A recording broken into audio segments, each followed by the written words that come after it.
This is the least expensive of Xiaomi's new Redmi phones, the 4G Redmi Note 12. So how much value is there to be had here?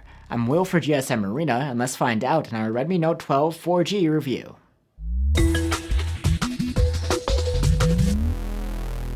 There are two Xiaomi Redmi Note 12s right now, the 5G capable version and the 4G one. Today we'll be talking about the 4G model. It's overall a very similar phone, but without the 5G chipset. The main camera is also a little bit different here. Both phones are made of plastic, but the Redmi Note 12 5G brings a curved design, while the 4G version has a flat back. The back panel has a smooth, frosted finish which doesn't smudge up easily. The sharp edge and flat frame lend a bit of grip, and the phone is pretty lightweight in the hand for its size. And even though it's a budget device, the Redmi Note 12 brings IP53 rated ingress protection.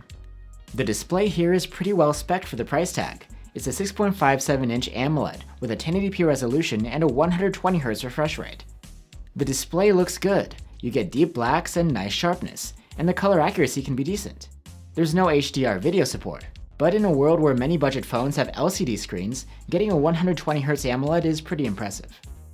That high refresh rate makes your swiping and scrolling extra smooth. It won't dial down to a lower refresh rate when idling to save energy though. When it comes to max brightness, the Redmi Note 12 does a good job.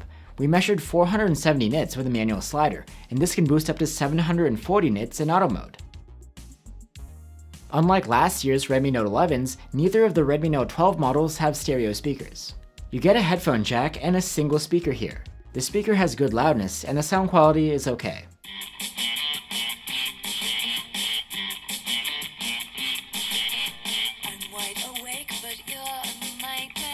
You can wake up and unlock the Redmi Note 12 with a side-mounted fingerprint reader built into the power button. And you can get the phone with 64 or 128 gigs of storage, and that is expandable through microSD. The interface of the Redmi Note 12 is Xiaomi's latest MIUI 14 running on top of Android 13. It's a bit more responsive than previous versions thanks to behind-the-scenes optimizations. There should be a suite of new features included with MIUI 14, but we haven't gotten those yet, maybe with a software update. As it is, the UI is similar to what we've seen before on Xiaomi phones, including the vertical recent apps menu. You also get access to a sidebar on the home screen where you can keep shortcuts. The Redmi Note 12 4G brings a new chipset, a Snapdragon 685 built on a 6nm process. It's quite similar to the Snapdragon 680 we've seen in previous mid-rangers, but with higher CPU clock speeds. As a result, the phone does a decent job in CPU benchmarks, especially considering the price tag. However, the results in graphics tests leave more to be desired. Overall, the Redmi Note 12 4G isn't a gaming phone, but is adequate for your everyday tasks, especially for the budget. Just like the previous model, the Redmi Note 12 4G has a 5000 mAh battery. Battery life is good here, with an overall endurance rating of 117 hours in our tests. There are options out there with even better scores though. The phone supports 33-watt charging, and the speed is decent. We were able to charge from 0 to 55% in half an hour. Now on to the cameras. Like I mentioned, a major difference between this phone and the 5G version is that this one packs a different 50-megapixel main cam. That main cam is paired with two other cameras which are the same across the two models, an 8-megapixel ultra-wide and a 2-megapixel macro camera. During the day, the main cam captures photos which are quite decent for the price tag. There's enough sharpness and detail, natural-looking colors, and plenty of contrast. The high contrast can lead to dark shadows in challenging scenes though. Also, there is visible noise and graininess in the photos if you look up close. Portraits from the main cam are pretty good, with well-exposed subjects and convincing bokeh, as long as the background isn't too complex. The ultra-wide cam produces lively-looking photos with pleasant colors and contrast. They're overall soft and noisy though. 2-megapixel close-ups from the macro cam aren't great. There's not much detail, low contrast, and dull colors.